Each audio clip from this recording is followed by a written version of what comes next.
لوگوں سے عزتیں تلاش کرتے ہو تو وہ کیا تمہیں عزت دیں گے؟ وہ تو کل اچھا کہتے ہیں، پرسوں برا کہنے لگ جاتے ہیں۔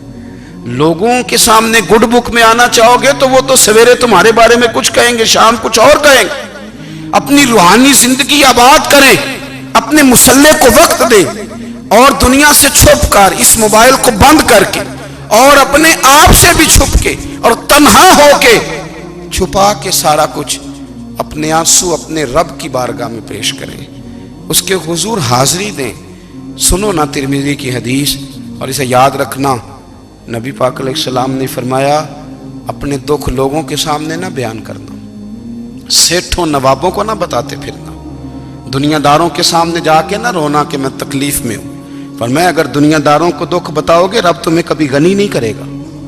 اور لوگ ہیں کہ الٹا مذاق اڑائیں گے آپ کی، جس سے بڑی پکی یاری ہے نا، پکی، وہ تب تک پکی ہے جب تک آپ نے 50,000 مانگا نہیں، اور جس وقت آپ نے کہہ دیا کہ میں مجبور ہوں میری مدد کر، تو پھر ختم ہو گئی دوستی۔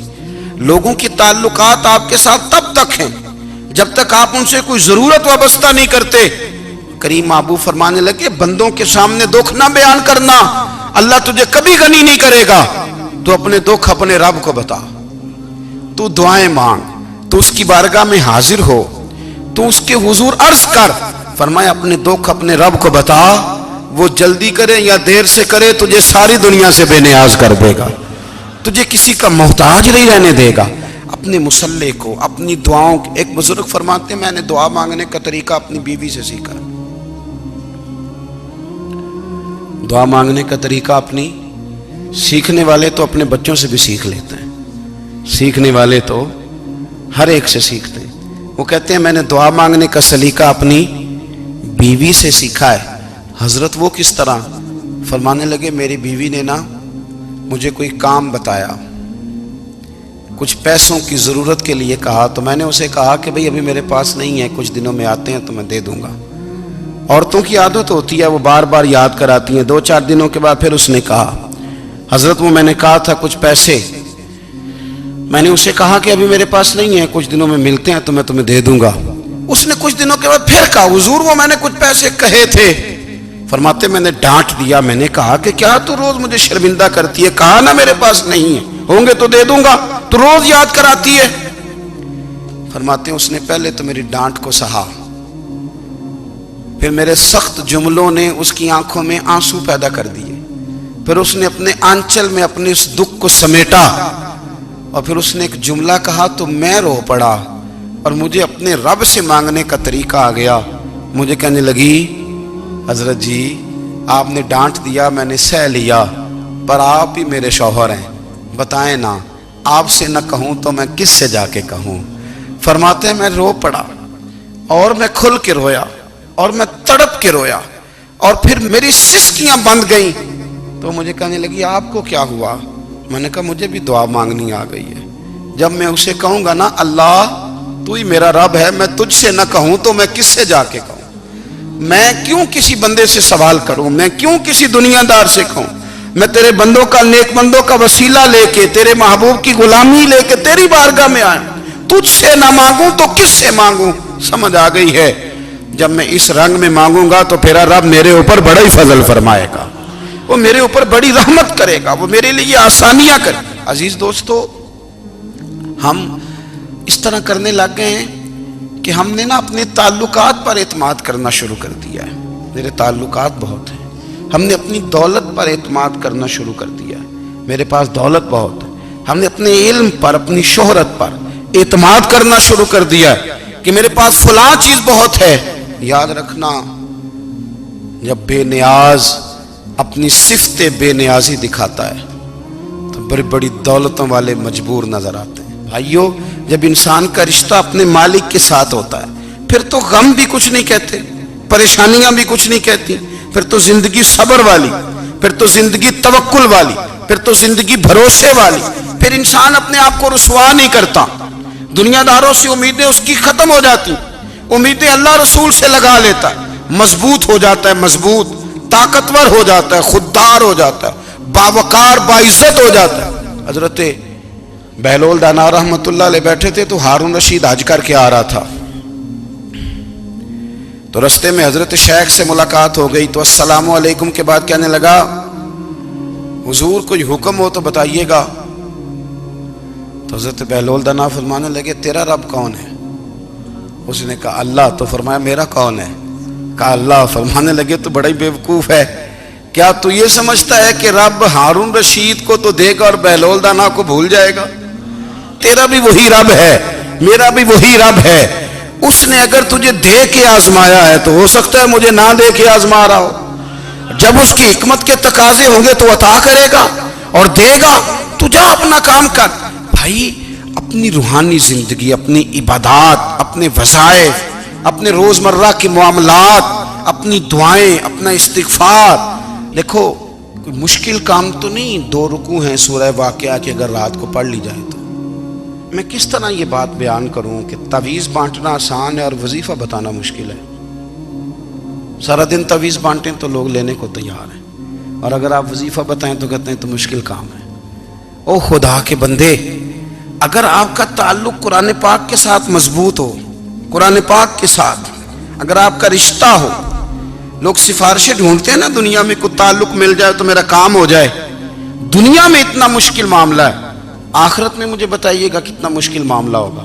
میرے نبی پاک صلی اللہ تعالی علیہ وسلم نے فرمایا جو لوگ سورہ ملک پڑھا کرتے تھے نا، سورہ ملک، یہ سورت ملک قیامت میں ان کی سفارش کرے گی، اور اس طرح کرے گی کہ کہے گی اے اللہ یہاں اس بندے کو جنت میں داخل کر دے یا مجھے قرآن پاک سے علیحدہ کر دے. تو رب فرمائے گا جا اس کا دامن تھام کے اسے جنت تک پہنچایا. آپ بات کو سمجھیں، جب آپ کے تعلقات اپنے معاملات کے ساتھ مضبوط ہوں گے.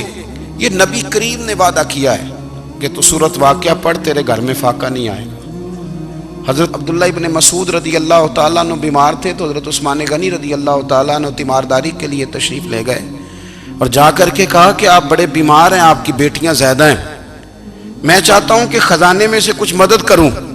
تو سیدنا عبداللہ ابن مسعود رضی اللہ تعالیٰ عنہ اٹھ کے بیٹھ گئے اور کہنے لگے امیر المومنین، اللہ آپ کو میری طرف سے، میری بیٹیوں کی طرف سے بہتر صلہ دے. میری بیٹیوں کو کسی خزانے کی ضرورت نہیں، میں نے انہیں خزانہ دے دیا ہے. کہا جناب آپ نے کون سا خزانہ دیا ہے، میں آپ کے مالی معاملات کو جانتا ہوں. تو فرمانے لگے امیر المومنین، میرے نبی کریم نے فرمایا ہے جو سورت واقعہ پڑھے اسے کبھی فاقہ نہیں آتا. میں نے بیٹیوں کو یاد کرا دی ہے، یہ خزانہ میں نے انہیں دے دیا ہے. وہ سارے والدین سنیں جو بیٹیوں کے لیے پریشان رہتے. حضرت عبداللہ ابن مسعود نصیحت کر رہے ہیں، فرمانے لگے میں نے سورت واقعہ یاد بھی کرا دی ہے، پڑھنے کی عادت بھی ڈال دی ہے. حضور نے فرمایا ہے جو سورت واقعہ پڑھے اسے فاقہ نہیں آتا. کہنے لگے چاند تو اپنی جگہ چھوڑ سکتا ہے، سورج گر سکتا ہے، تارے ٹوٹ سکتے ہیں، پر مدینے والے رسول کی بات غلط نہیں ہو سکتی. حضور نے فرمایا فاقہ نہیں آئے گا تو انشاءاللہ کبھی بھی نہیں آئے گا. کرنے کا کام یہ ہے کہ ہم اپنے معاملات، اپنی عبادات، اپنی دعائیں، کبھی 10 منٹ عادت ہو جائے نا دعا مانگنے کی علیحدہ سے رات کو. حضور نے فرمایا جو فرض نماز کے بعد دعا مانگے اللہ اس کی قبول کر لیتا ہے. نبی پاک صلی اللہ تعالی علیہ وسلم نے فرمایا اللہ مسافر کی دعا قبول فرماتا ہے. حضور نے فرمایا اللہ مظلوم کی دعا قبول فرماتا ہے. حضور نے فرمایا بیمار سے دعا کراؤ اللہ اس کی دعا قبول فرماتا ہے. میرے نبی پاک نے فرمایا ماں باپ جب بھی اولاد کے لیے ہاتھ اٹھائیں، ویسے تے بلے شاہ تو آسمانی اڈ دیا ہی پھڑ دیں، جڑا گھر بیٹھا انہوں بڑھیا ہی نہیں. حضور فرمانے لگے ماں باپ جب بھی اولاد کے لیے دعا فرمائیں اللہ ان کی دعا کو قبول کرتا ہے. آپ اپنا تعلق بنائیں دعا کے ساتھ، عبادت کے ساتھ، مصلی کے ساتھ رشتہ بنائیں، استغفار پڑھیں. صلاح الدین ایوبی صلیبی جنگوں میں تھے، رات کو مسجد اقصیٰ میں نماز پڑھی تو پریشان تھے. ایک بزرگ سے ملاقات ہوئی تو وہ کہنے لگے کہ آپ بڑے پریشان ہیں. کہنے لگے حضور پریشان اس لیے ہوں کہ پہلے ہی مسلمان کمزور ہے، اب میں نے سنا ہے دشمن کا ایک بحری بیڑا وہ جنگی سامان سے بھرا ہوا آ رہا ہے، تو اب ان کے پاس اور تلواریں اور نیزے آ جائیں گے، مسلمانوں کے پاس پہلے ہی وسائل کی کمی ہے، پریشان ہوں کس طرح کر کے مقابلہ کریں گے. یہ بات کہتے ہی صلاح الدین ایوبی نے بزرگوں سے کہا حضور آپ بھی دعا کرنا، دعا کی بڑی طاقت ہے. میرے نبی پاک نے فرمایا دعا مومن کا ہتھیار ہے، دعا مومن کا، دعا مومن کا۔ حضور نے فرمایا تقدیر کو سوائے دعا کے کوئی چیز نہیں بدل سکتی، دعا مومن کا ہتھیار ہے، یہ کافر کے پاس کوئی نہیں، یہ ہتھیار ہے مومن کا۔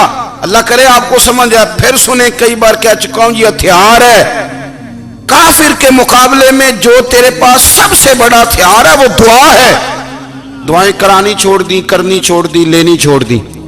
حضرت سیدنا انس بن مالک رضی اللہ تعالیٰ عنہ فرمایا کرتے تھے، میں نے وہ رنگ دیکھا ہے جب حضور دعا مانگتے تھے اور حضور کی مقدس آنکھوں میں آنسو بھی ساتھ ہی بہا کرتے تھے، میں نے وہ انداز دیکھا ہے۔ تو صلاح الدین ایوبی بزرگ سے کہنے لگے آپ بھی دعا کیجیے، اور خود رونے لگے اور سر سجدے میں رکھ کے رونے لگے، اور عشاء سے لے کر فجر تک روئے، خوب روئے۔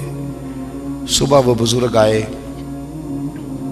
تو صلاح الدین ایوبی کا خوبصورت اور ہنستا ہوا چہرہ دیکھا، کہنے لگے آپ بڑے خوش ہیں، رات تو میں نے بڑے روتے ہوئے دیکھا تھا۔ تو کہنے لگے حضور وہ جو بحری بیڑا آ رہا تھا نا وہ پانی میں ڈوب گیا ہے، اب وہ نہیں آ رہا، ابھی خبر آئی ہے تو میں بڑا خوش ہوں۔ بزرگ کہنے لگے اٹھ سینے سے لگ اور سن ایک بات، وہ بحری بیڑا پانی میں نہیں ڈوبا، وہ تیرے آنسوؤں میں ڈوب گیا ہے۔ وہ جو تو رات رویا ہے نا رب کریم کی بارگاہ میں تو وہ ڈوب گیا ہے۔ حضرت عائشہ صدیقہ رضی اللہ تعالیٰ عنہ فرماتی ہیں ایک عورت تھی اور اسے نبی پاک صلی اللہ تعالیٰ علیہ وسلم نے نا وہ کلمہ پڑھ کے مسلمان ہوئی، مدینہ طیبہ آ گئی تو حضور نے مسجد نبوی شریف میں اس کے لیے مکان، ایک سادہ سا کمرہ ساتھ مسجد کے بنوا دیا، وہیں رہنے لگی۔ اکثر وہ سیدہ طیبہ کے پاس آتی تو حضرت عائشہ صدیقہ رضی اللہ تعالیٰ عنہ فرماتی ہیں وہ بڑی باتیں سناتی اور آخر میں کہتی وہ ہار والا دن بھی بڑا عجیب دن تھا اور میرے رب کی قدرتوں کا دن تھا، وہ بھی بڑا عجیب دن تھا۔ سیدہ عائشہ صدیقہ رضی اللہ تعالیٰ عنہ ایک دن فرمانے لگی کہ تو ہار والے دن کا بڑا ذکر کرتی ہے، وہ کیا دن تھا؟ تو خاتون کہنے لگی اماں جی وہ دن تھا جب میرے رب پر بھروسہ اور مضبوط ہو گیا، جس دن میرا اپنے رب پر توکل اور بڑھا، میرے ایمان میں یقین میں اور پختگی آئی۔ کہنے لگی میں ایک گھر کی کنیز تھی، نوکرانی تھی، اس گھر میں ایک بچی تھی جس کے پاس سونے چاندی ہیرے جواہرات کا ہار تھا۔ اس زمانے میں نا چمڑے کے اوپر لوگ ہیرے جواہرات لگاتے تھے، کئی دفعہ سرخ رنگ کے چمڑے پہ لگائے جاتے تھے، وہ بچی پہنتی تھی۔ تو کہتی ہیں وہ بچی کے اس نے اتار کے رکھا یا اس سے گرا وہ ہار تو چیل اسے اٹھا کے لے گئی گوشت سمجھ کے اور میرے سامنے اٹھا کے لے گئی۔ گھر والوں نے مجھ سے پوچھا، یہ بخاری میں موجود ہے، گھر والوں نے پوچھا مجھ سے کہ وہ ہار کہاں ہے تو میں نے کہا چیل اٹھا کے لے گئی۔ گھر میں کچھ چوری ہو جائے تو سب سے پہلا الزام کس پہ لگتا ہے؟ ملازمین پہ۔ کہتے انہوں نے مجھے بڑا مارا، بڑی تکلیف تھی، حتیٰ کہ میری شرمگاہ تک کی تلاشی، میری عزت اتنی خراب کی میں بتا نہیں سکتی۔